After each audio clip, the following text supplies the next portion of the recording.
So we're in year 15, and if you do the math, we're a 15-year-old practice that has now experienced and is in the process of experiencing a couple of significant economic downturns and sort of urban kind of impact moments. And I think that that's really been part of the story of how we've developed a relationship with Philadelphia, and I think cities across the country, but just sort of from the standpoint of kind of the project of the city, its housing, its neighborhoods, the people involved in it, local government officials, developers, nonprofits, bankers and lawyers. And I think really coming to grips with the fact that urban life is about this kind of sort of changing sort of fabrics and opportunities and obviously challenges. And I think, I remember opening a few years before the last recession and thinking about sort of lessons learned. And I think we're in the process now of like thinking about, certainly in a different position, but thinking about how what's happening in 2020 with the pandemic and some of the political and social challenges and opportunities, how the office can continue to sort of address the issues of the moment. And I think that's something I just want to talk about, tonight a little bit is I think how we've tried to sort of track the sort of transformation of Philadelphia over the last kind of 15 years as I think we've been here looking at that, but then also sort of looking forward.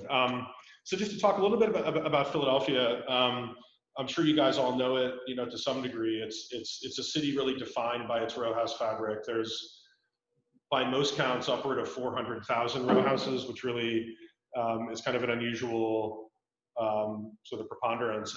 And the fabric is very regular. The city is sort of subdivided into smaller and smaller pieces. There's 400 by 400 foot blocks throughout the city that in neighborhoods get divided by alleys. And really, the sort of ultimately you get to this idea of the lot. And I've been thinking a bit about how, Philadelphia is a funny urban, situation in that really it's like one of the more urban high density experiences of single family living, where there's still a lot of houses that are sort of abutting each other that kind of control the front and the sidewalk, the roof and a backyard. And I think the result is kind of a special sense of, community and sort of a kind of social fabric. And so the row house really is sort of the basic building block of the city. You can see how Philadelphia really is unusual nationwide in that sense. For those of you guys that know Baltimore, it's also a major row house city, and actually many of its lots are narrower than ours here in Philadelphia. But one of the things that we think is so interesting about it too is this sort of idea that houses collect and create a street and create a kind of common ground on blocks through their sort of front doors and scoops on sidewalks, and I think it's really kind of a powerful equation, and the unending interest in how these blocks were constructed through time. Sometimes there's a lot of variety. Sometimes you see blocks that have been developed in the same few years, and there's a lot of regularity. But I mean, the city really creates a lot of interest and variety, and I think a lot of sort of personalization of the house and the public space. And I think it's not just houses, it's sidewalks and blocks. I think I was going to share a map of this, but the city keeps wonderful track of block party permits, and the city has averaged several thousand a year, and this is often what happens. I think the rule is half the block has to sign the petition, or maybe it's 75%, but and so there's a constant brokering of private and public space in the city, which I think is kind of an important starting point. And I'm actually going to start with a non-building project. This was a Pew-funded exhibition initiative we did. I think we actually exhibited it last summer.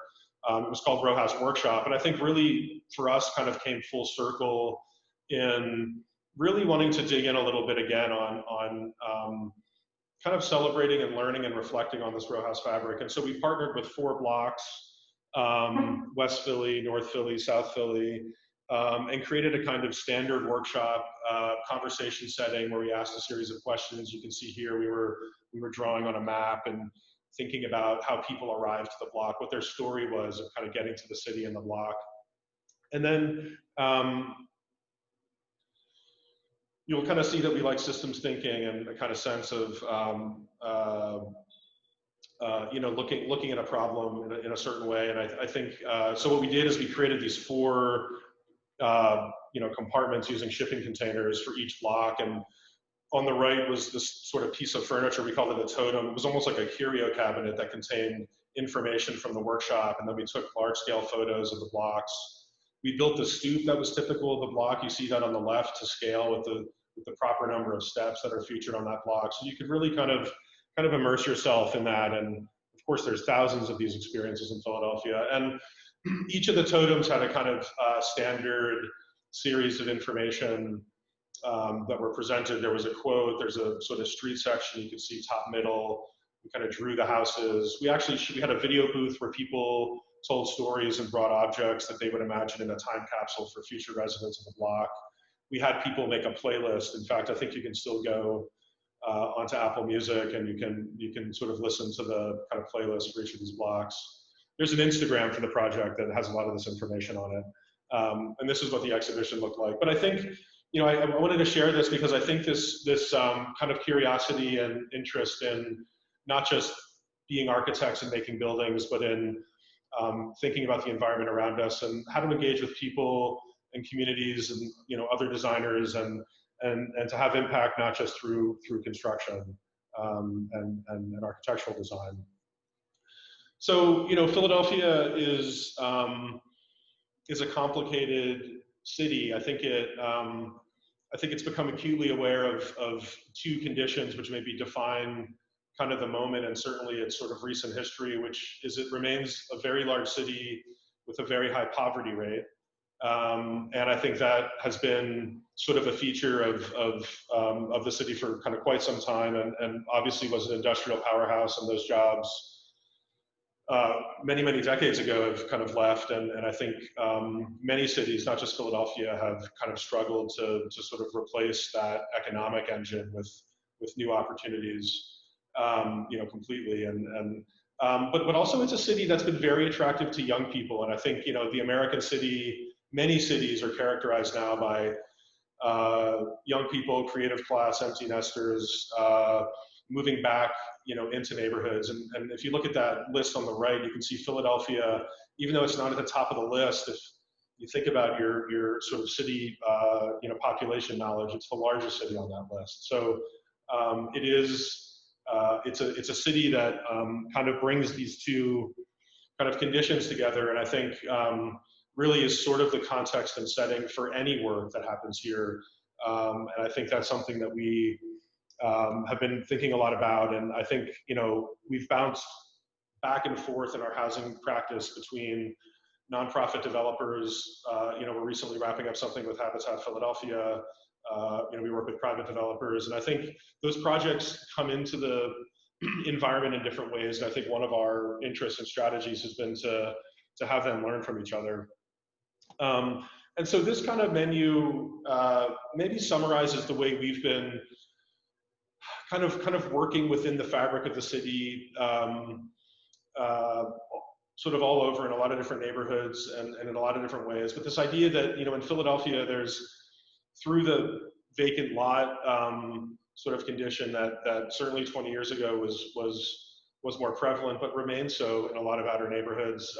There's been a lot of infill opportunities and a lot of opportunities to span difference, both, I think, literally and figuratively. Modifying the fabric that's here, this idea of sort of, you know, strategically adding, subtracting, or hybridizing to existing conditions and buildings and you know, neighborhoods is kind of an important sort of regeneration strategy. Philadelphia, as a sort of former industrial city, there's a lot of railways, there's a lot of highways, some of them active, some of them not. And so we have worked on sites that are often kind of adjacent to those conditions, and I'd say that's a category of work.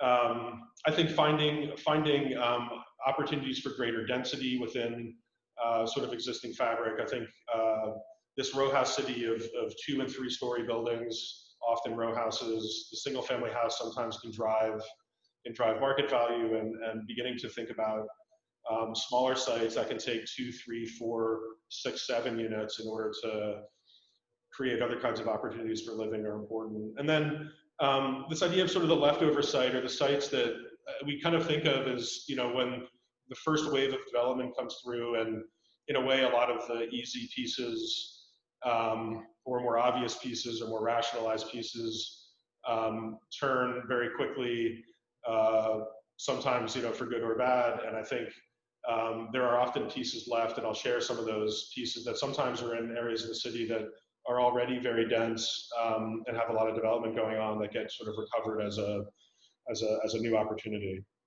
So this promise to talk about some old work as well as some new work, and in a way, this is one of our very first projects. It was a low-income tax credit project for APN Inc. It was a nonprofit developer in North Philadelphia, and this was Sheridan Street when we first met it. Kind of characteristic of areas of the city that showed real kind of after industry vacancy, and you can see the natural environment kind of coming back for it. And I think one of the things we realized was, these imperfect sites, and I'd say that because this site was literally 35 feet deep and 400 feet long. And, in a way, in a neighborhood, and at this time, this aerial might be from 2008. There's not this much vacancy anymore in this neighborhood. You can kind of look at this and you see how Sheridan Street was sort of almost an alley running in the middle of a block that had houses facing 7th and Marshall. And I think, in a lot of ways, one might say, well, give that land over to those existing backyards, and why densify there when there's all that vacant land available? But a lot of times nonprofit developers don't get, the land with the obvious frontage. And I think that, this was an example of that they had access to this land at a cost that would allow us to create housing that would be affordable. And, talking about this sort of goal for good urbanism and maintaining street frontage, this was a funny project in the sense that the funding mechanism that we were using required us to have off-street parking. And so, with this sort of resistance to doing curb cuts and to show cars to the street, which kind of disrupts the pedestrian environment, we had to come up with a way to sort of tuck parking and housing into a very narrow site. And what we ended up doing was redrawing parcel lines in an albeit slightly convoluted way to create these kind of semi-detached L-shaped buildings that allowed for these pockets of parking. And you can see some of the testing we were doing here on the right. It's kind of a typical ISA strategy to just sort of quickly test a bunch of options to begin to tease out what's possible.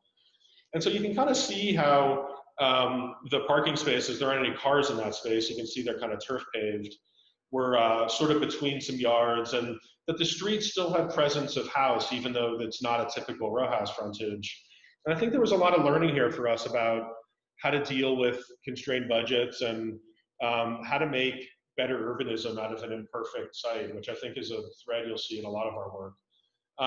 And also, these were the greenest, most sustainable, subsidized, affordable houses in the Commonwealth when they were built. And you can start to see some of the equipment, the rain barrels. There was a solar hot water panel providing shade to those terraces up top, and the envelope is extremely high performance. And I think this was a moment of kind of beginning to think about architectural expression and control of energy bills. And we kind of there were some interesting conversations on this project about, at this time, I think HUD was still kind of in this mindset of making these more suburban looking urban houses low density in cities like Philadelphia. And I think we really questioned that approach. And I'll kind of show you an image later of looking at some of the existing row houses and how these houses fit in. But kind of another device we were using here, and if I get to the last project, I'll kind of maybe revisit this sort of diagram progression, was really being deeply pragmatic about how to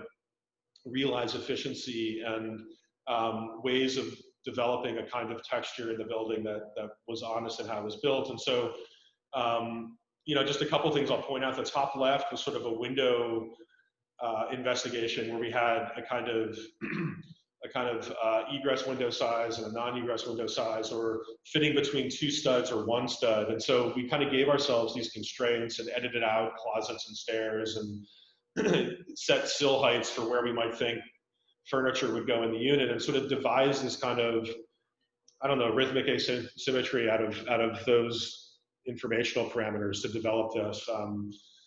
It's a shot of what those terraces were like, and I think those were really inspirational to a lot of people, that they were getting that kind of sort of urban kind of roof deck experience. And, you know, very elemental plans, extremely controlled, dealing with some of the requirements of the funding agencies that, you know, I think sometimes had us sort of spending more money on some funny things that maybe didn't make a whole lot of sense to us at that moment, but dealing with those constraints that are very real in those situations and looking to create a very elemental, simple house. You can see the kind of plumbing core. You can see the visitable powder room there on the first floor. Just get a sense of that. And you know, I think it was some of the other kinds of houses that were getting built in the neighborhood at this time are kind of shown on the right, which in sort of a funny way in row house fabric stand out quite a bit. There's really no precedent in this area for these kinds of roof shapes and this kind of density. And, you know, we always kind of felt like we were working with the row house module here. And by the way, you can see the green roofs on top. And it was always interesting to like catch this project. It's sort of on the inside a little bit of this alley block, and that you kind of see it related to these existing row houses. And I always felt that it sort of was within the scale language of those houses. And some of the other sort of styles that were being used in that kind of moment, I think felt a little bit like a kind of suburbanization of the urban fabric, which we really were kind of pushing against. And I think it was an interesting sort of adventure for us on all kinds of fronts. And so kind of another project that was happening almost at the same time and really followed it was something called 100K Houses, which the developer of this project saw me speaking about Sheridan Street. And I think this is this interesting kind of connection between market rate and affordable. And he kind of walked up to me and said, man, he's like, I really like the way you guys are thinking about this. I think these are just good urban houses. I wonder what we can do, you know, in sort of a different, you know, take that mindset to the market. And I think in a kind of interesting way, that houses, the 100K houses we did with a very innovative, you know, developer named Post Green, was really about how green can we make them, and can we really do a $100,000 construction cost house? Well, the answer to that is sort of. And this was, again, I think 2008, when you were bidding out construction and it looked a little different than it does now. But I think there was a kind of similar sensibility here of the row house as a kind of module or a piece or this kind of infrastructure for the city. I like that phrase a lot, because in a way, creating attainable housing for the most number of people in a high density walkable situation creates the infrastructure for the social, political, economic, cultural, artistic, educational life of the city. It is, if people aren't living there in a certain way, you don't get all those results. And so the row house really, I think, is kind of key to that. And so again, this is sort of, you can kind of see some of the Sheridan-like qualities here.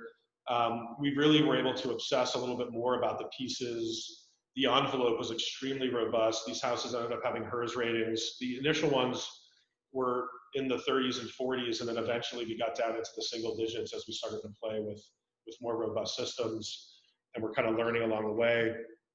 But again, I think it kind of shows some of the highly distilled minimalism that we were employing at Sheridan, which was, you know, if you're going for energy efficiency and you're going for cost control, you sort of want to minimize corners, and you want to minimize where different materials come together. And it was sort of an experiment in really looking at this very elemental house module that was high performance, whether it was through energy or through cost. And trying to find the sort of delightful moments in that. I mean, here we worked with an artist to silk screen on these hardy panels, literally in the basement of our building with a kind of squeegee and a screen. And thinking about what are the opportunities of looking at these sort of flat, kind of unitized facades. Interiors were also pretty kind of stripped down, and I think there was a kind of interesting dovetail between a kind of minimalism and this sort of exposed finish, but also this idea of urban living, the exposed concrete floor, kind of the plywood in the kitchen, and just really looking the kind of spare bulb, the bare bulb in the ceiling here. This is sort of dating itself, where you're seeing CFLs there, not LEDs. But this was sort of the idea here, and just, I mean, I think it's also worth remarking that when these houses really were seen as kind of the new starter home or this new entry level kind of row house, the zoning code would have allowed 3-story buildings here. The developer was insistent on doing 2, which we supported and thought was really this idea of like right sizing, for the marketplace. And it was kind of interesting that all of these buyers rolled these solar panel arrays into their mortgages, which I think was a real sign of this difference in who was thinking about city living and the way the market would be sensitive to new kinds of performance elements. So fast forward 12 years, we're going to beam back and forth in time a little bit here. I think, these next 2 projects are, one looking at an exceedingly narrow lot, and the other sort of a different kind of lot. But this, Project Tiny Tower is on a 12-foot wide lot. And in a way, it's sort of, if you remember that block that Sheridan was on with that alley, this is a sort of similar block where you can see those larger houses facing the main street or the wide street, to the south. And these alley parcels, which literally this parcel is 12 by 30 feet. I mean, it's exceedingly small. And I think the reason why there aren't houses here is they're kind of hard to use. Although it's funny, the developer likes to talk about when we were able to figure out how to put a house on this lot.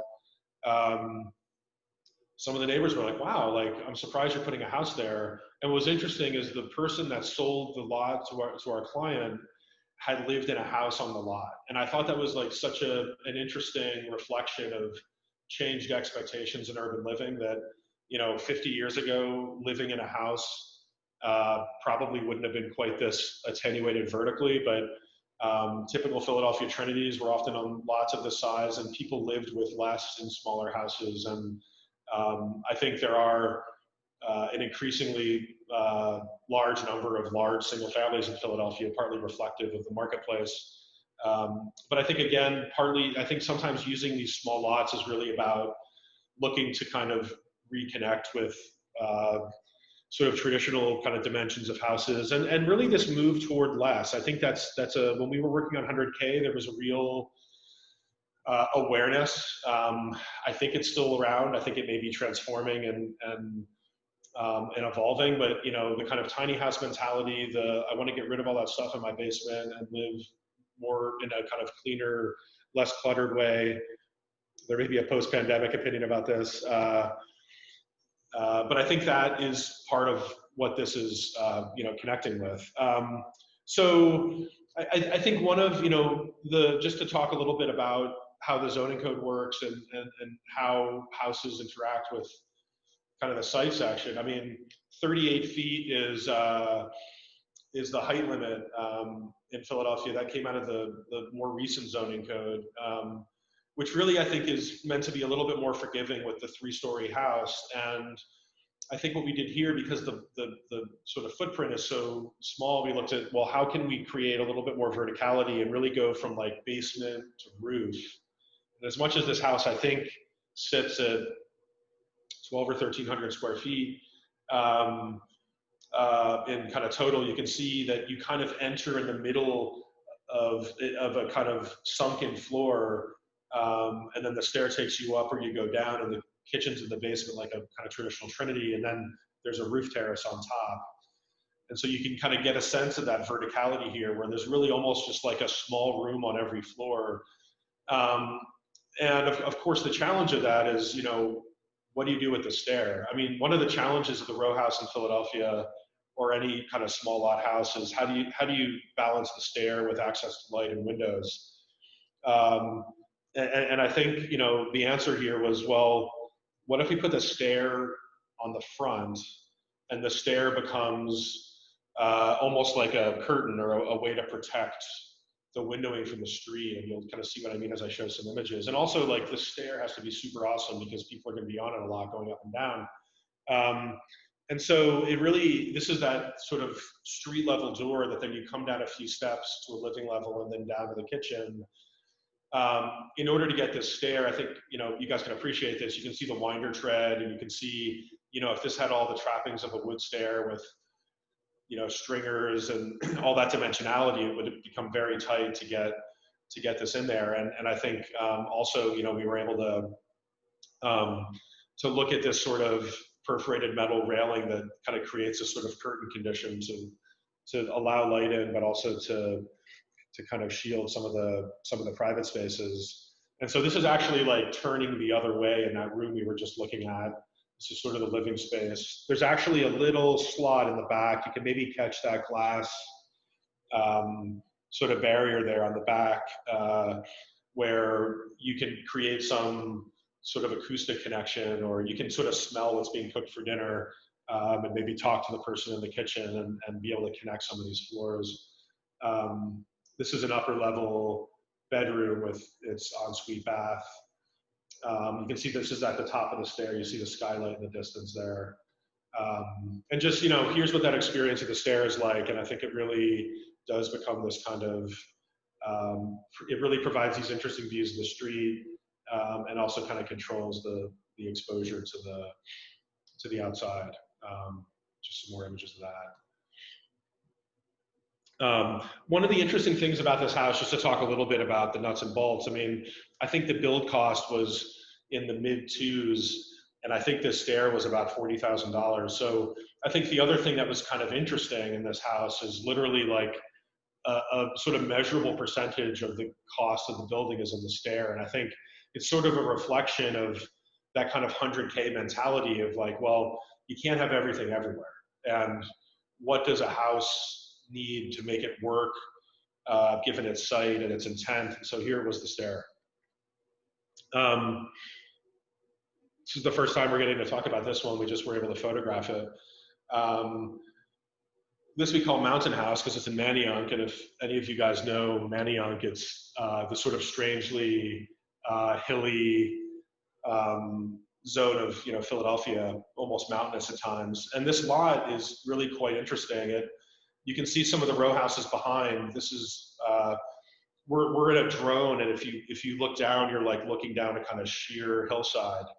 And interestingly, these lots actually front the street that's some 20 or 30 feet below us down this hill with a bunch of vegetation on it. So in the spirit of like thinking about new kinds of row houses, we're really excited about kind of taking on this assignment from this perspective of, you know, the typical row house kind of fronts the street and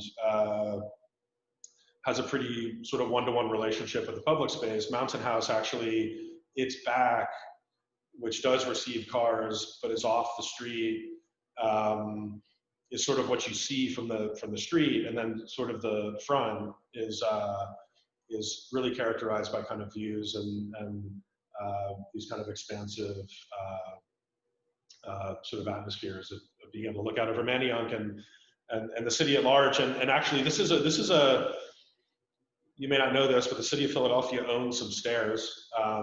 And this is the street that we saw to the left of the house coming down a public stairway to the street that this house fronts. So this car, this gray Honda at the bottom, is actually parked in front of, almost in front, that's actually obviously in front of the public stair, but if it was pushed to the right a little bit, it would be the curved front parking of the lot of one of those houses.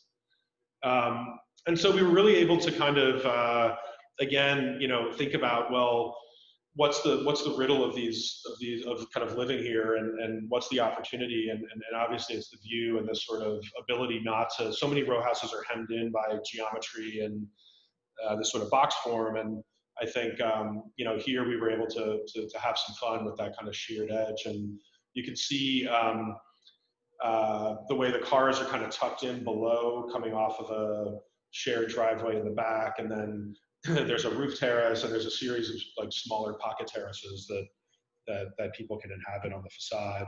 So here's that public side. It really doesn't reveal too much about what happens on the other side, but you can see how the parking comes in the back, and you can see how the landscape actually kind of comes up under the front of the house, and you sort of enter at parking level and then come up a stair into a space we're going to see here in a second. Here are the plans just to kind of help you understand it. You can see Silverwood is the front sort of lot door of these houses, and you can see the garage level. You can see you kind of come up to a living level, which fully embraces the kind of diagonal geometry that we're kind of proposing out at the kind of rocky edge. And then from there, the kind of master level is either on 2 or 3, and we kind of mix that up a little bit for people that may not want to go all the way up to their bedroom, and then this expansive roof. And you can see one of those terraces there off the front, that little pocket terrace, and you can also see how the roof deck stairs kind of come out to the side, and you're able to kind of see over the edge of that as you approach the roof. And so this is kind of what you experience when you come up the stair. We were kind of, admittedly exploring a bit of a kind of 70s Hollywood vibe here up in the hills, and we have this kind of like flagstone-like floor that's on the diagonal, and we were really, these are spec houses, they're not custom houses, and we were kind of, excited to get some of this kitchen casework in these houses as kind of a baseline, and to really look at it as a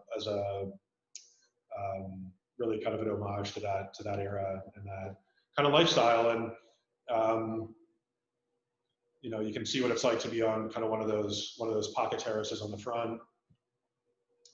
And then here's kind of the view, when you're down on Silverwood, you can see that public stair there in the distance, and that kind of takes you up. So I just want to take a quick sort of step back and look at some of the things we're doing in the background. This was an exhibition we did. I'm going to have a hard time producing the year, but it was really interesting for us because we had done enough row houses where we started to see these patterns, and like, where is the stair? How wide is it? And we did this, we always describe this as like walking into an Illustrator file. I think maybe you can appreciate it here a little bit with being in the gallery with it, where we had this kind of layered, annotated diagram of a series of kind of floor plans. You can see at the bottom there where you see 16 feet, 18 feet, 20 feet, this whole wall was organized by depth and width. So you could kind of see what sorts of opportunities emerged from different widths of lot. And this was just an interesting exercise for us to continue, like, while we're doing work for clients, we're like making our own kind of judgments and like organization of how to think about the work. And you can see some of those notes, like most common width of a lot in Philadelphia, most compact full bath. I mean, these are the sorts of things that we start to learn about. As you guys that do housing know, I mean, you can kind of think you're reinventing the wheel every time you pick up a pencil, but really there's just a lot of constraints on some of the more technical aspects. And we start to learn, particularly in an urban area, like how big is a bathroom? And we have this like railroad bath, which you might see somewhere on the right there, where it's 3 feet wide, 9 feet long, has a pocket door from the hallway, it has a shower. If you can imagine this, you open the pocket door, you look at a very small sink, and to one side is a toilet, and to one side is a shower. And so these are kind of the devices we use. And so not only did we have this sort of grid or index of these different housing types, but we also made this sort of play model of the row house where we kind of created a sort of typical container, and then allowed sort of visitors to the exhibition to play with some of the stair forms, and to really like engage with that kind of taxonomy of the house, and the fact that it's really about pieces and options often. And strangely, there was a weird experience we had that night where somebody kind of made off with all the kitchen and bathroom blocks. It was sort of a funny realization we had at the end of the night, but it was a very kind of engaged model, and I think people had a lot of fun with it. So this is a project actually we did with our 100K house client, teamed up with another client, Equinox MC. Give a shout out to them. And this is sort of maybe the kind of scaling up of some of the, this sort of infill, sort of super sustainable work. And here it's sort of interesting. There's row houses, there's duplexes stacked, and there's small apartment buildings. So here it's half a block. There's some existing houses there. And we also started to think about these different scales of unit and typologies. And I think this was sort of starting from a lot of the sort of approach of the 100K models with solar panels on the roof and green roofs. There was a sort of stormwater kind of management, expanded sort of vegetated gutter along the sidewalk. We really were experimenting with a number of things that were coming from within the development team as a goal of performance, but also, the city of Philadelphia, you guys may know, has a very kind of aggressive and kind of world-class approach to stormwater. And there's a lot of sort of management expectations. And, now it's actually kind of set the pace for a lot of cities. Now it looks pretty normal. But man, 10 years ago when that first came out, I think a lot of people were excited by that, and really comes out of the fact that we have a combined storm system here, which you either rebuild the entire system or you start to really limit the amount of water in it. So we were really looking at that here, carefully. And I think we also started to see here this kind of variety in unit type. That like if you do a bunch of row houses, even if they're tiny, they tend to operate in the marketplace at a certain level, right? They're for sale, they're houses. They can appreciate more quickly. They have a more like standard way of behaving. I think here, you see the single family on the multi-dollar sign end of what the market is, but then we introduced a duplex that it was sort of a kind of double walk up, and then you can see the apartments that ranged from, I think there were a couple of 2 bedrooms, there were also some studios. So there was a real range of scale, and I think sort of market position here, and kind of variety, and like, do you have a front door on the street? Is it a walk up? And you can kind of see, again, the elemental plan approach, but you can see some real variety here in scale, and you can see how those duplexes, and I'm going to talk about them in a bit because the stoop's about to come up. There was actually a basement level and a first floor level for the lower duplex, with kind of light wells for light, and then you go up 1 floor to the bi-level upper duplex. And so these are single families and duplexes together. The single family, 1738, is a single family coming to the street, and the duplexes were set back a bit. And Philadelphia row houses have stoops, and stoop culture is important to the city. On a single family house, that can be a little bit more straightforward, where you have 2 or 3 steps and you can sit on it, talk to your neighbors, have a drink. The duplexes were, we wanted to achieve a kind of similar stoop culture with the duplexes. Here's an image of the back. I'm gonna go through these quickly to get to that point. We are gonna have to pick up a little time here. So here's some interiors. You can see some pretty sort of straightforward, clean lines there, and the kind of green roof up on the terrace level. But here's kind of the duplex stoop move, where we kind of set them back a little bit. It was sort of interesting. There were these existing houses that were also part of this, that were kind of scattered into the development, and so it also, I think, helped to break up the street walls. So existing houses and these duplexes created a deviation from the kind of single family standard, which made them fit in I think, a more comfortable way. But the super stoop was really about a stoop that kind of 2 units share. Here's 2 of them next to each other, and it had kind of a broader sort of sitting area, and you can see how you go up to the upper duplex there. And also, one of the light wells down to the basement level is sort of under the stoop. So here we're starting to kind of bring some of the contemporary pressures of kind of density and more options in housing into the vocabulary of this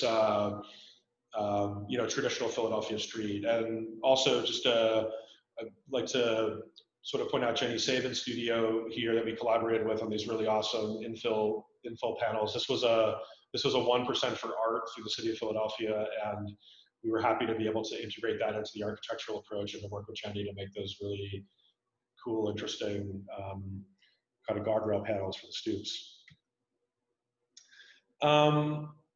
So let's turn to the L. We've done a number of projects on the elevated train in Philadelphia, and I think, you know, this is another, I think this is another example of thinking about how to, the sort of medium density that's emerged where not everybody wants to buy a house, but how can you like work a kind of medium density model into this city of 16, 18, 20 foot lots. This is a 25-foot lot, and basically it's a 20-foot building with a 5-foot side yard.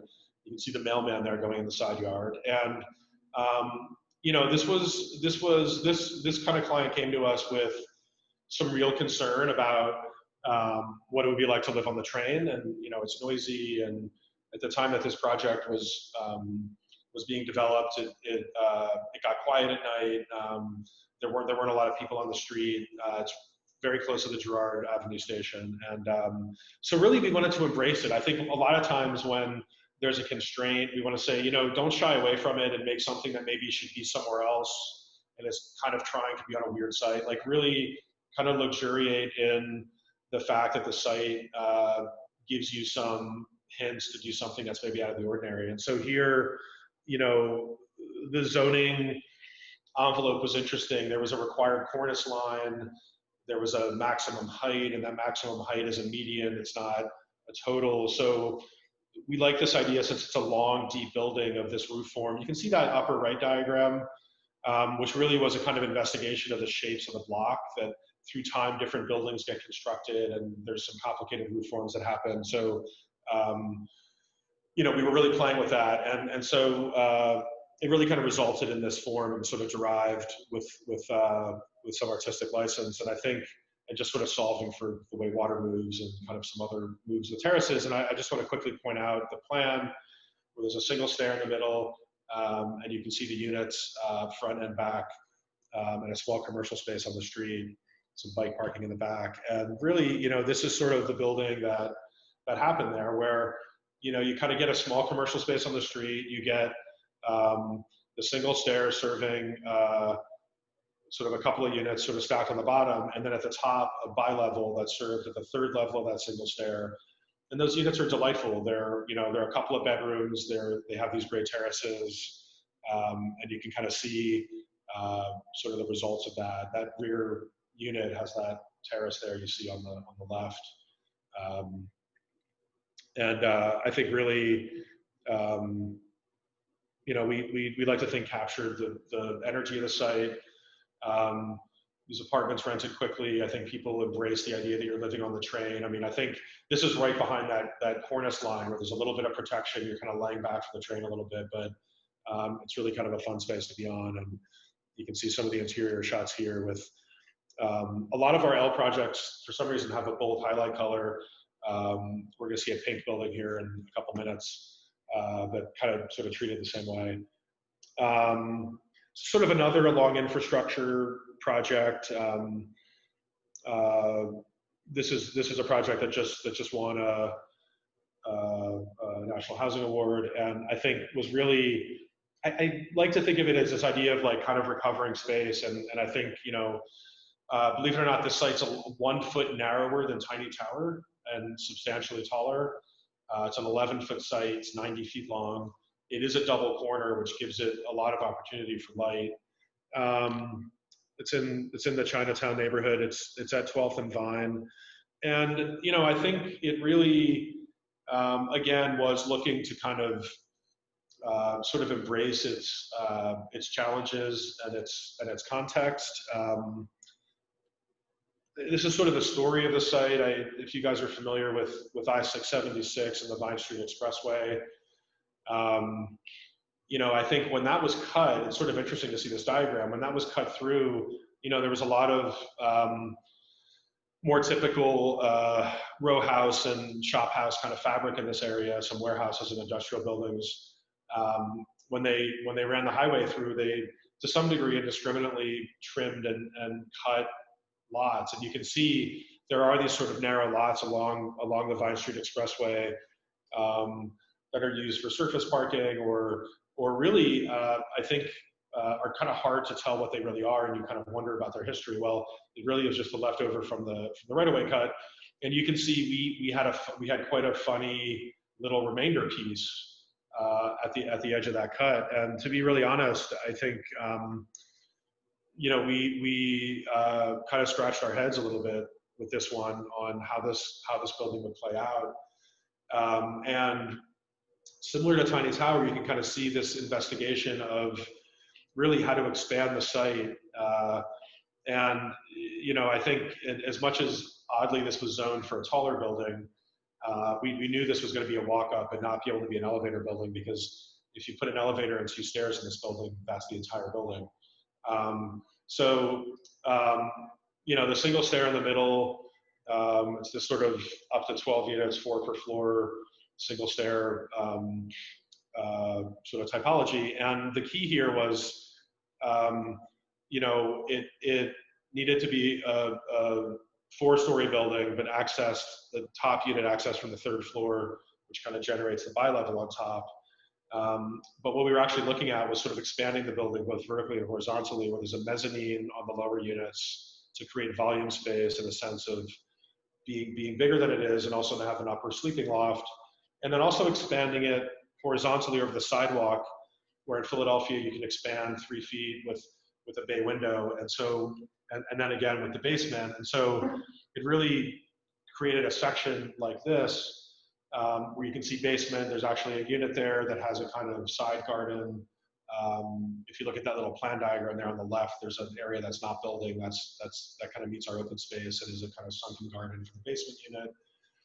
And then L1 and L2 are the kind of mezzanine units. It's actually just 2 stories. And by the time you get up there, you're probably to 45 feet. And then L3 and 4 is a bi-level unit. Actually a 2-bedroom unit that I think is about 700 square feet. So I think one of the interesting stories of the building is it feels a lot bigger inside than it looks outside. These are some images of the mezzanine units. You can see that little sort of peek-through window up top. That's kind of the mezzanine level, sort of the sleeping loft, and you can kind of sort of get a sense of the living space. So sort of on the left is a kind of upper level bedroom. You can see a shot here of the bathroom. We never shy away from light in our bathrooms. The kitchens are interesting. They're galley kitchens. They're actually, so you kind of walk through them as to be efficient on kind of circulation. I think we were very kind of satisfied with how they lived, with the light, the sort of bar overlooking kind of the highway. And again, just like really embracing the fact that like you're living on Vine Street, and it's actually a pretty dynamic, kind of visually interesting experience, and there's lots of light. Here you can kind of get a sense of the section of how the building works. You can see the basement level. The ground floor mezzanine levels actually enter off the street. You go in the stair to get up to the top 4 units, which are at the bottom. In the middle there, a kind of mezzanine unit, and then at the top, a bi-level unit. Again, stairs kind of important, and looking to have some fun in there with its kind of finish and kind of creating a small social space. I think we're always mindful of lighting, and I think this was sort of a fun one to light. The terraces have this sort of kind of goldenrod color, and really sort of provide energy to the street, and I think really contribute to the kind of light effects of the zone. You can kind of see here the different doors that are on the street, some directly to units, and the one with the L-shaped lid goes up to the upper units. So I promised a pink building. This is actually not far from the El Chalet project, and I think is another kind of adventure into kind of living on the L. And I think, just coming back to context and thinking about, making buildings that fit in, and I think we sort of are very we're always energized by the materials and kind of forms of Philadelphia. And I think, you know, these kind of garage doors and sort of typical, like almost security grade kinds of materials, sort of industrial material, was something that we really thought was kind of interesting. As a, I mean, you might see it as a kind of negative, but really I think it's a bit of a definer of the corridor. And so, you know, the facade takes some kind of cues from that. And the building really is organized as kind of a courtyard. So this lot, I want to say it was 30 feet wide. And so you can really get a lot more here. So you kind of enter through a portal on the street and come into a courtyard that then you enter from that courtyard. And there's an elevator and, you know, a kind of intertwined stair. So it's a more typical building, has a small commercial space on the street, and if I remember, 13 units above. And you know, I think that you know, the building has, I mean, we're on a property line on one side up against a funny parking lot, and man, you know, I think there's just a lot of clients that are like, why would I ever spend money on that facade, thinking that one day it's going to be covered by a building? And this is one of the big maybe defenses we have with all of our clients, is like, you know, you can't build a wall in a walkable neighborhood that could be there for who knows how long, that is sort of deferring to the future. And I think, you know, we were kind of excited about this like strangely opaque and quiet wall, but that has some hints in it. Those diagonals trace the stair that's behind it. And this is actually a metal panel and a hardy plank intertwined. So if you look, the thin, maybe you can pick it out. There's a couple of different metal widths, and there's a couple of different hardy widths that kind of go together there. And then here's some images of the terraces and what that courtyard feels like. I'm going to move through these a little bit because I'm going to say that as much as Jared said he was not going to mute me, I'm going to say somewhere around 7:30 he might start doing that. So I'm going to take the fact that we started a little later that I can go a little longer. But here's some images of the upper level units where you're kind of under that roof shape. We kind of enjoy when you get these kind of traces of paint on the white walls that are coming in through windows of the terraces. And depending on how high res your screen is, you might pick up. And then, you know, again, you kind of get a sense of the range. That studio on the left at 475, it's really, I think, a great unit. The two lower photos are of that unit. You kind of walk into a kitchen storage zone. You can see the bathroom is when you enter kind of behind that wall where the bed headboard is. And, you know, again, it's a light-filled space. And I think again, it's a building that falls into the category of, if you don't like a little train sound out your window, it may not be for you, but if you kind of like the sounds of the city, it's kind of fun to sort of have this intimacy with that piece of infrastructure. And if you're hanging out, you get to watch it go by. You can kind of see, it's really kind of remarkable in this unit where you can see Calvin sitting on a womb chair. That's the train going by. I mean, if he stood up, he'd literally be at eye level with people on the train. And then, you know, you can kind of see again some of the other spaces. There is this really remarkable roof deck up top that gives you a full view of the kind of panorama of Philadelphia from Center City to the west over the Ben Franklin Bridge. You can see the Girard train platform there. Again, you can see more of this sort of like metal sort of material that is in the neighborhood and that we were sort of playing with these pops of pink and the kind of gray texture. And again, some more alley shots there on the right. I think there's some bamboo sprouting up there in the alley. So hopefully I'll definitely get through this next segment, and then maybe we'll see where we are and what kind of appetite we have for talking or seeing more. I just wanted to pop in another exhibition, you know, conversation sort of project. And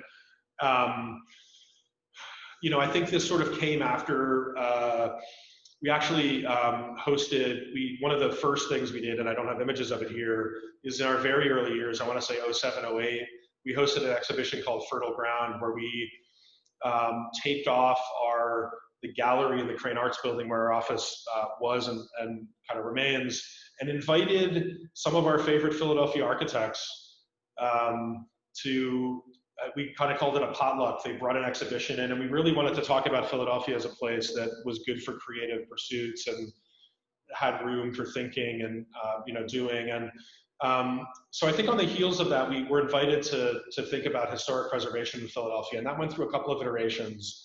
We made a catalog on the left where a lot of the fertile ground firms were then featured through projects that were reusing Philadelphia fabric and buildings. And then through a couple of iterations, which involved kind of, believe it or not, a dinner where we made short films and asked questions and invited city officials as well as designers.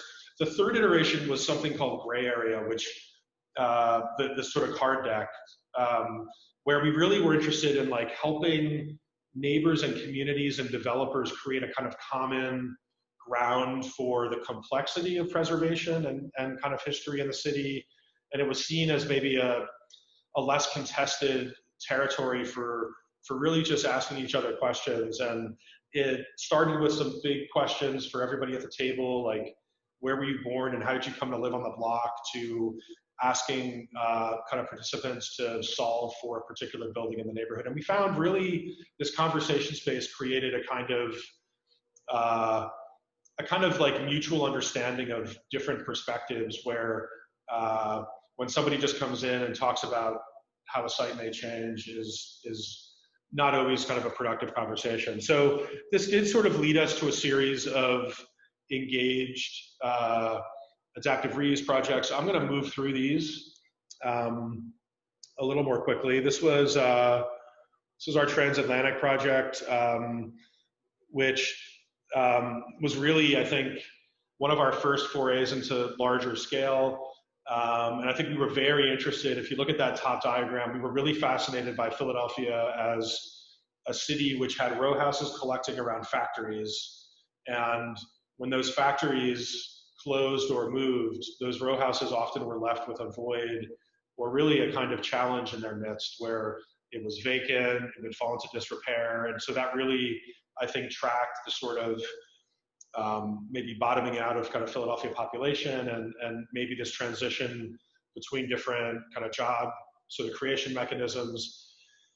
And then, in 2020, with jobs now being more in the service sector, information sector, art sector, creative sector, I think that, a lot of these buildings came back to life as housing.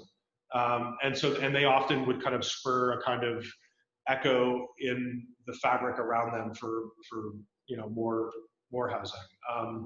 And so, as much as I think it was difficult to lose some of there were a couple of nice pieces of this collection of warehouse buildings that were not able to be saved. There was a lot of talk of giving the alley back to, which is on the top of, if you look at the present diagram, it's Wallace, which that diagram on top is kind of flipped from the axon. But, there was this idea that, like, let's put a bunch of parking off the alley and make sure that we preserve Fifth and kind of Fairmount. And we were like, yeah, that certainly is not a bad move. But we were like, Wallace is this, I'll kind of show you an image of it, this really great, narrow, dripping with character kind of street that I think historically was, it was underlit, it was kind of vacant. And I think we were really excited about like reducing the amount of parking. Philadelphia has a pretty forgiving parking ratio for this kind of zoning, 3 spaces for 10 units. And really to allow Wallace to be re-inhabited. And so the existing building was turned into apartments, 45 of them, and then houses were built to kind of fill out the block on both Fairmount and Fifth, and also Wallace. And so you can kind of see here the relationship of some of the new houses to the warehouse. In this neighborhood, those houses are certainly inching up to the top of the market. And you can kind of see, this is Wallace. This is actually our office, having an outdoor sort of dining experience 2 summers ago when this first kind of wrapped up. And I think it really kind of proves out the the value of the space and the uniqueness of this urban sort of frontage. And you can see on the right immediately the apartment building. You can see some of the new houses further back. And then we sort of had this sort of vocabulary of different brick colors and kind of treatments on different frontages as the project kind of wrapped around. I'm going to go through these quickly. You can kind of see here some house plans and the apartment plans, sort of the lobby. Really, this apartment building was about not getting in its way. It just had incredible bones. They kind of got whitewashed with new kitchens and bathrooms. And, you know, the row houses took a kind of similar cue, you know, from that. And here you can kind of see we were sort of working with the sort of warehouse typology that these houses are sort of, they're as a way to kind of reflect some of the larger houses in the market. We kind of like the idea of them almost becoming warehouses or more sort of industrial buildings, which you can see here. Wanted to share, which is probably going to be our wrap up here, a couple of projects that are not housing, and one of them was a new rehearsal space for Ballet X. We'll give them a shout out. They're an arts and culture organization that obviously relies on audiences in public space. They have an incredibly innovative online sort of season coming up that I think kicked off last night, available by subscription, that are really embracing the pandemic kind of arts approach challenge.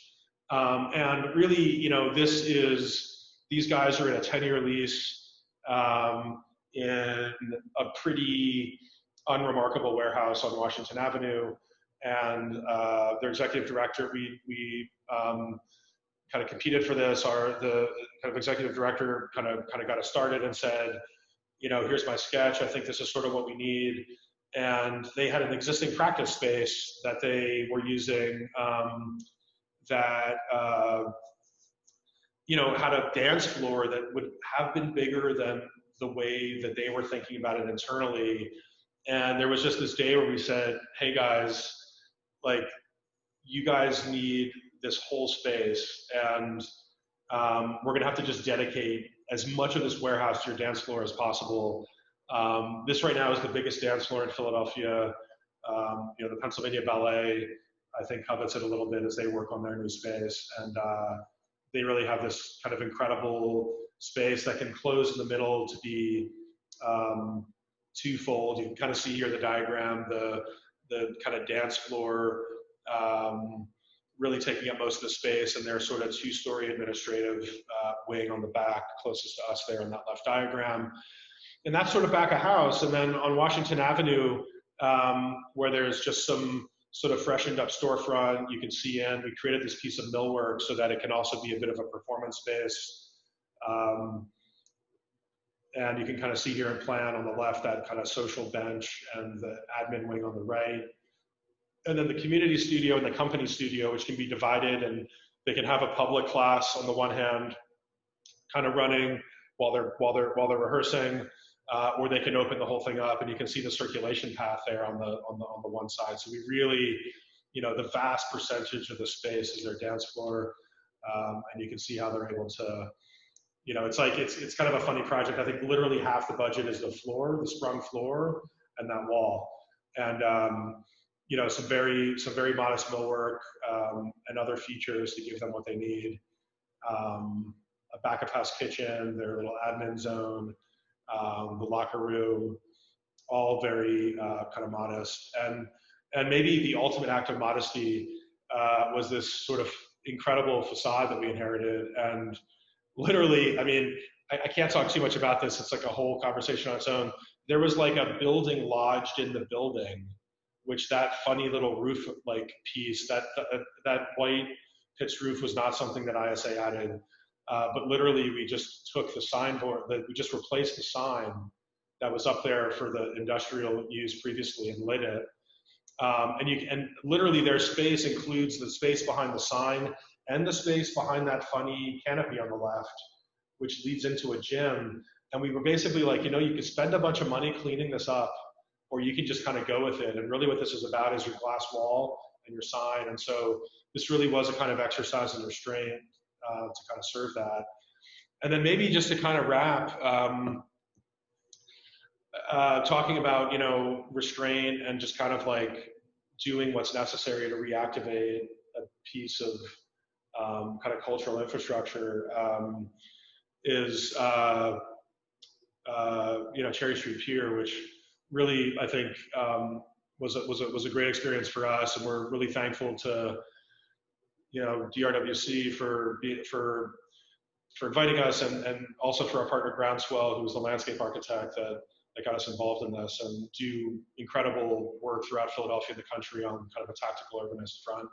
And so, you know, the pier is, you know, it's obviously on the Delaware River. If you guys know Ray Street Pier, the Ben Franklin Bridge, it's 2 piers south of the Ben Franklin Bridge. And I think it's kind of interesting how the kind of urban diagram has become a kind of pairing between Ray Street and kind of Cherry Street as 2 different kinds of sort of pieces of kind of civic infrastructure. And I think the story really was, again, like looking, it's a little bit like the diagram I showed for Transatlantic, was this idea that the pier had different lives of how the city did business, right? I mean, it was once a boat and rail city. This was a place where ships came in, brought, I think, foodstuffs off and went to rail cars or wagons and went back out, at first to the city at large, then to the region.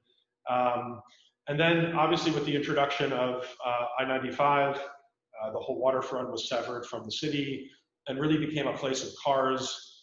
And I think, as we're all happy to report, Philadelphia, Allentown, Easton, Bethlehem, all these cities have become more walkable places with a new renewed sense of that. And I think, so really this new era for the waterfront is about walking and biking and kind of recreation. And so the pier comes back alive with that, with the fact that people are able to arrive not just by car. And I think the other big idea here was the level of investment and what it does to a property. And I think I think for some amount of time there was this idea that maybe this would become an institution, a museum, a hotel. It might get demoed or adaptively reused as luxury condos. And I think maybe think about those things on the right, which is you spend a lot of money for a limited number of people that can engage with that market. And I think this project, I think, you know, call it $4 or $5 million that was put into this building, which I think is really, when you think about it, not a lot. It's 50,000 square feet. Was an amount of money that really was geared toward opening it up, making it flexible for arts and culture, and frankly, getting as many Philadelphians or others into the space to enjoy those amenities and those experiences as possible. Really great, you know, vision from the client and our partners here. And, you know, I think the big idea here was pull the roof off the end, make this a space that has both inside and outside, and you get out to the end of the project and there's a landscape. And, you know, if you go out there today, you can reserve, you know, beer garden seating out there. There's a couple of vendors. One of the best Indonesian restaurants in Philadelphia, the best Indonesian restaurant in Philadelphia, Hardena, is out there with a truck. And it's really become both pre-pandemic and post-pandemic a destination. And you know, this is one of the images that I think was on the lecture cover. You know, it's been adopted, I think, by a number of users, food and drink, music and art, flea markets, book sales, you know, farmers market, and, you know, it's still kind of rough and tumble. I mean, so here's the diagram programmatically. I mean, what ended up happening is this idea of the garage was realized, where you can kind of see on the left there's some restrooms. That yellow box is an outdoor gallery, and then the orange area of the garage is something like 30 shipping containers that artists can rent very inexpensively. There's an annual call. There's a selection committee, and you can see there's a little amphitheater at the end. And really, that was a sort of insertion into the space, and the rest of it was kind of left really wide open. So those full containers you can see there on the left, the sort of photos match the upper diagram. Those are the kind of boxes with the numbers of the art spaces. Out at the end, there's a garden that actually uses some sheared off containers to create planters, and then mobile vehicles and stands and sort of food trucks come in. And so it really captures all of those things at once. You can see here, pre-pandemic life kind of playing out. There's been a whole series of art installations that have happened. These were some really fun musical seesaws, which I think actually wound up in Times Square at one point, either before or after they were here at Cherry Street. And, this is an example. I think it's interesting. This is an example of a wintertime flea market. You can see how people are dressed. I think the thermal dynamics of this project were interesting in the sense that, I think when you're in there, sometimes it can feel a little colder than outside. Sometimes it can feel a little warmer. It depends how the wind's operating. There's a curtain wall in the back. Sorry, I don't have a good photo of that in this deck, but they've actually added one to the front since this season to make it a little bit more hospitable as far as temperature. But what's interesting is the art studios have their own ductless mini splits that allow for kind of heating and air conditioning. So obviously, like, heating and air conditioning the whole space would be an investment level that would be extraordinary. You'd have to bring all kinds of things up to a different level. So it's really a heated and cooled series of boxes within a kind of larger pavilion. And here's one of the artists having set up in a couple of those containers. Kind of nicely organized. And you can see her, she's working while there's a flea market out front. I think one of the very interesting things for art makers here is it's almost like being on a street, having a studio on a street, on a busy street with people that might be looking for art or interested in creative production, but yet exceedingly affordable. So I think it is a way to kind of break down the sort of gallery district of a big city and create an opportunity for artists where you can get some face time on the street per se. And here you can see some examples of a series of different sort of strategies for this being inhabited. And, if you think back to one of the very first images I showed you, which was our row house workshop exhibition, that was actually in the gallery that's sort of in the background there with the barn door. So that was kind of a use of that space, last year. Here's the end of the garage with the theater seating. And then there's Sunset at Cherry Street, which has gone through a couple of kind of iterations of food programs and kind of seating strategies, but I think has really been adopted as an important arts and culture destination for the city. I think that is definitely one of my off-ramps, Jared, if I want to wrap there, if you guys want to get to chatting. I think it's a pretty good break point. I hope that gave you guys a good sense of the scale of the practice. Maybe if you'd give me one additional thing to say, I'm sorry I'm not talking about this. This is our habitat project, and I did want to just say, like, what's happening in the office. There's two things happening in the office right now. I think 3 of these 4 projects are under construction and are in different parts of Philadelphia and represent new and different ways of thinking about housing, often at a scale larger than what I was just showing you. And the other thing that's happening is we're working in cities on the East Coast, but also in other parts of the country on things that are kind of coming soon. So I did want to find a way to at least wrap on that news about the future. Thank you. Thanks, Brian. Neat presentation, great graphics.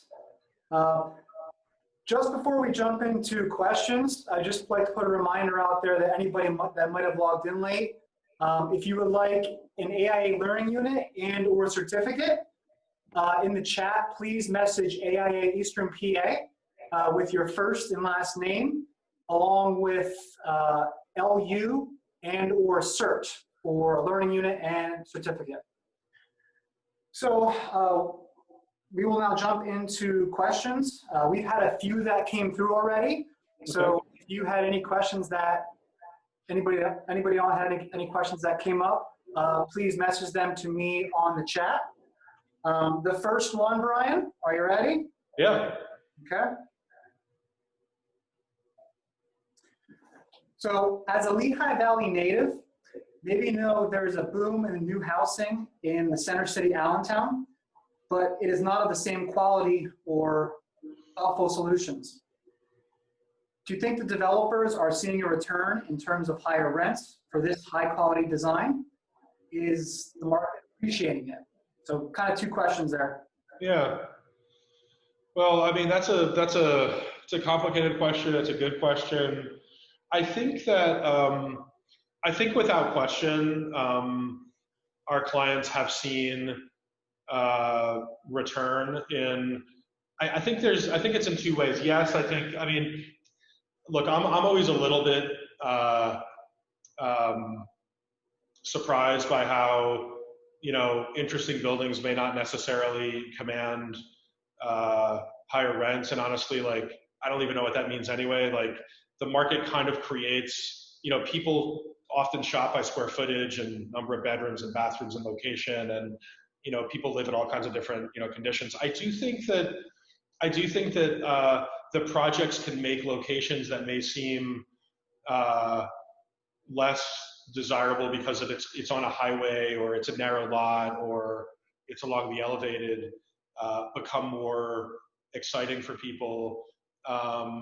And I do think, one thing that I do think is that in a competitive market, I think that's where you really start to see returns, meaning maybe projects sell or rent faster, they turn over more quickly, like they don't sit vacant as often. I mean, I think there is some real return there. But I do want to say that I think we find ourselves on a regular basis being hired by a developer or a client that worked with an architect before us that maybe was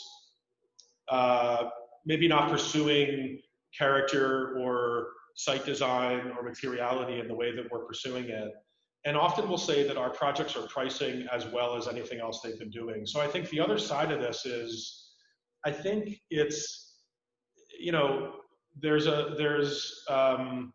lot of the projects I showed, particularly in the slides tonight of finished work, are modest. Their materiality is modest. I think their approach to detailing is modest. I think we like to talk about work that is timely, meaning that it fits the moment of a neighborhood, and I don't think every building needs to be built to last forever, because if you build a building to last forever, that usually means it's going to be really expensive. And I think we have to really be thoughtful about this idea of not just life cycle cost and resilience, but also like attainability and access to people. So I think I would love to see the Lehigh Valley, and I think it has to some degree from what I've experienced looking around, but I think there's room for, particularly in places that are looking to be a part of, that are looking to build, to expand communities, or to look to diversifying populations in a number of ways. I think that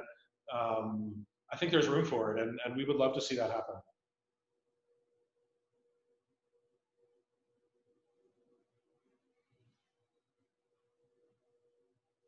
Thanks, Brian. Second question here. Who is the developer and builder on the Mountain House? It's an awesome project. Awesome, great. It's the first time we've shown that publicly, so I'm really happy that among all the projects you saw tonight, that kind of jumps out. That's exciting.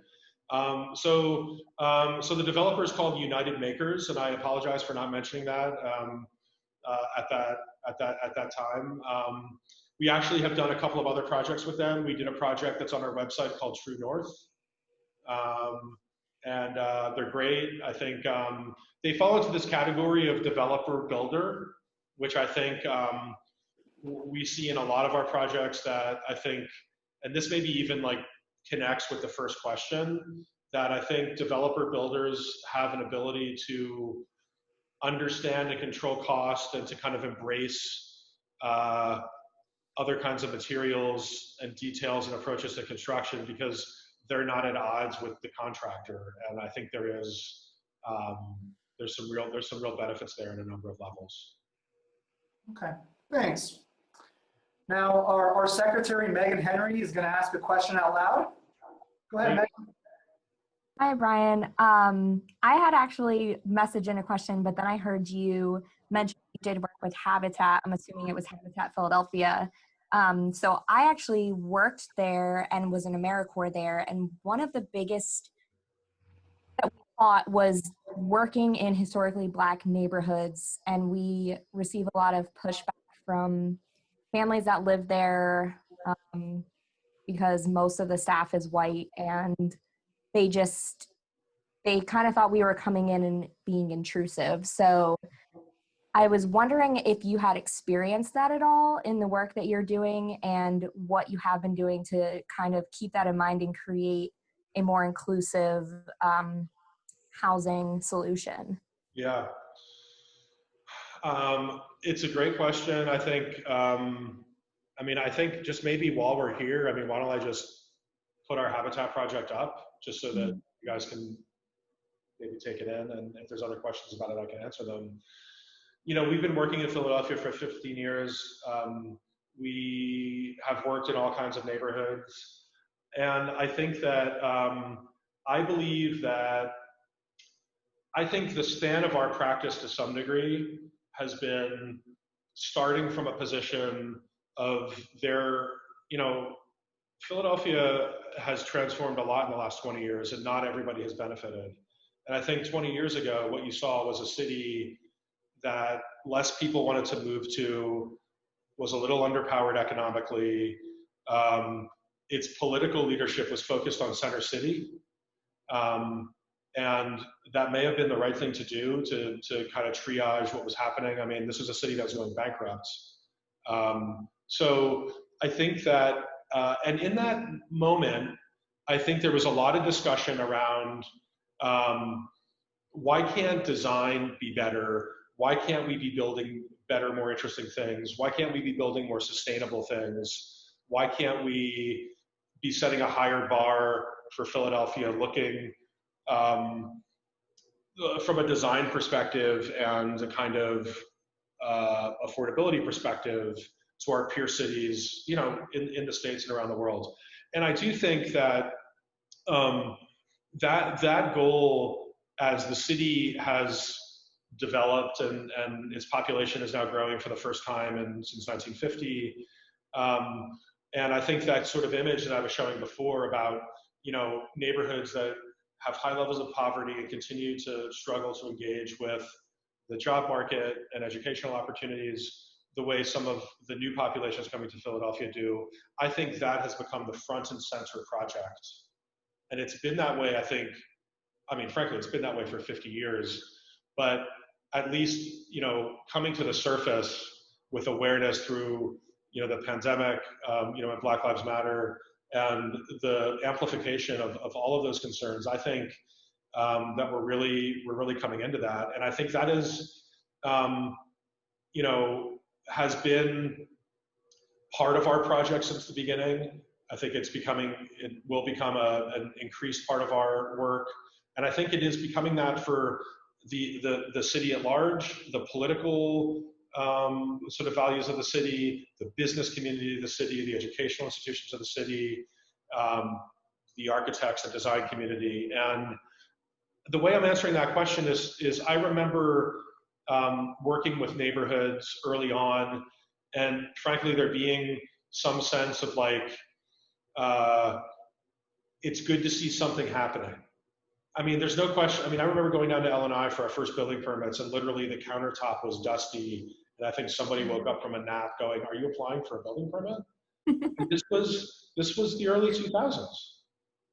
And a lot has happened. And I think what's really happening now is, as a lot has happened, how can we maximize that benefit? And I think one of the things I wanted to say about Habitat, and I think that it is, again, these are my phone photos, and we're actually going to be doing a really fun self-guided photo kit for residents to shoot their own houses and to really kind of engage with the way people are kind of living within the same space but different families. And we've wanted to do this on a number of projects, and I think this is really we're kind of excited we're getting to test that. I think bringing our sensibility about, as you can think, Habitat has a lot of kind of constraints about not only volunteer labor, but, how to be efficient and how, and, it's funny, we like inherited a kind of, I'm just here showing you a diagram of like stud spacing and windows. Like they were creating some complicated, I mean, look, out in the world, these are not necessarily terribly complicated, but when you're trying to deliver affordability, like why are you spending any additional money that can be put into like a better window or a green roof or things that kind of cut energy bills? So you can even just see here in this diagram of just like beginning to kind of work with the framing of the building and sizing things to fit, and frankly also like creating what we think is a sort of fresh, like kind of architectural approach that is in keeping with things that are happening now throughout the city across markets. And so we're really, it kind of reminds me a little bit of Sheridan. It's one of the reasons why I wanted to bracket my presentation with these two projects, because I think, where we started is sort of where we still are at times, is really trying to devise ways to create housing for Philadelphians, and not necessarily housing for people moving from other places to Philadelphia.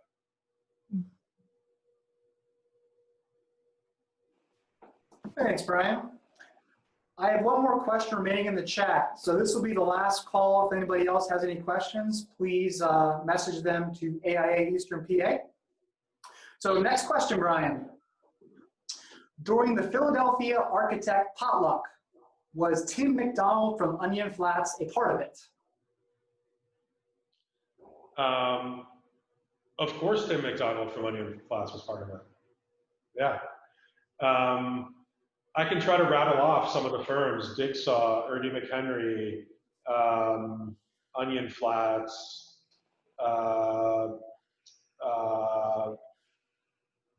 I hope people don't think less of me because I'm not coming up with all their names at the moment. But there were a number of firms that we, Moto Design Shop.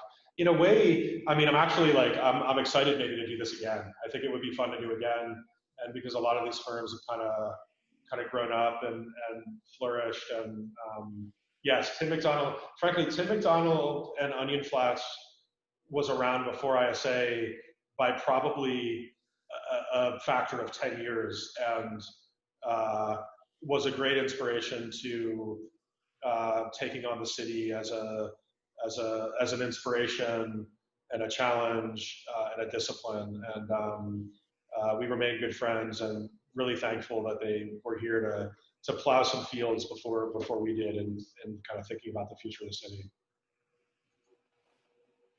Great. I'm assuming that wasn't Tim asking that question. It was not, no.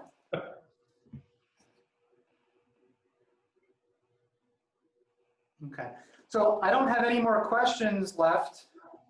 Just want to put a reminder that this presentation has been recorded. It will be on YouTube and Facebook probably as of next week on our pages on there.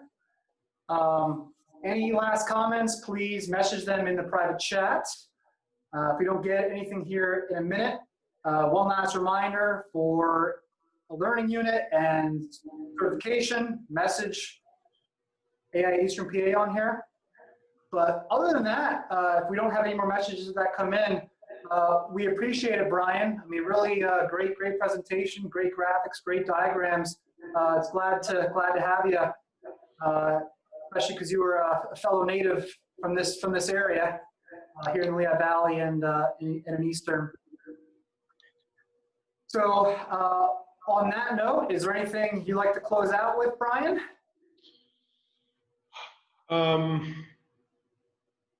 Let me think here. I think this was the end. I will say, I mean, maybe I can just, since I kind of talked about Habitat, and sorry, I'm not going to give that its full due. Maybe I'll just, since, there's a few people on and I got 2 minutes, just to like bring the other side of my presentation back by talking about fertile ground and re-row house and gray area. you know, the gray area project led to us curating the process lab at the Cooper Hewitt a couple of years ago. And maybe, you know, I think there's been a kind of growth for us in both the building practice and what we're able to do there. And we've like paralleled our maybe conversation series as well. And this was a really remarkable experience for us to, you know, you can kind of see some semblance of cards there in the middle of the table. And really this was at the Cooper Hewitt for 9 months and challenged people to go on record with their kind of design concerns, to come up with design tactics that might solve a kind of particular problem, like food deserts or affordable housing or urban recreation. There was sort of a kind of broad prompt, and attendees were kind of invited to solve for that. And one of the kind of cool things, that screen there on the left in this image, they collected, I think, something over 10,000 people that visited would fill out a form, and they would kind of deposit them. They would cite them here in these trays. They would find, like, I think they should be on a rooftop or in a water tower or on a parking lot or on a sidewalk. And there were all of these sort of citizen design solutions collected and then put into a database, which sits somewhere online. And we would love maybe at some point as a follow-up to this to be a way to kind of get that out into the world. And I thought that was sort of a fun parallel to their more formal exhibition they had upstairs. All of the themes, the design prompts were built out of the kind of Design for 99% exhibition that was there. Maybe some of you saw it.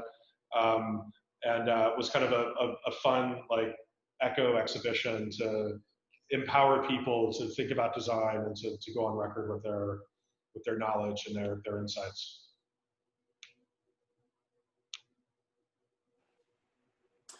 Great, thanks, Brian. So I have not gotten any more questions. So on that note, thank you again. Yeah, my pleasure. Thanks for attending, everybody. And stay tuned for the emails for next events next month and CSIs as well. And we hope to see you then, whether it's in person or virtual. We're not all zoomed out by then. Have a good night, everybody. Thanks for attending. Yeah. Good night, guys. Thank you. Presentation. Thank you.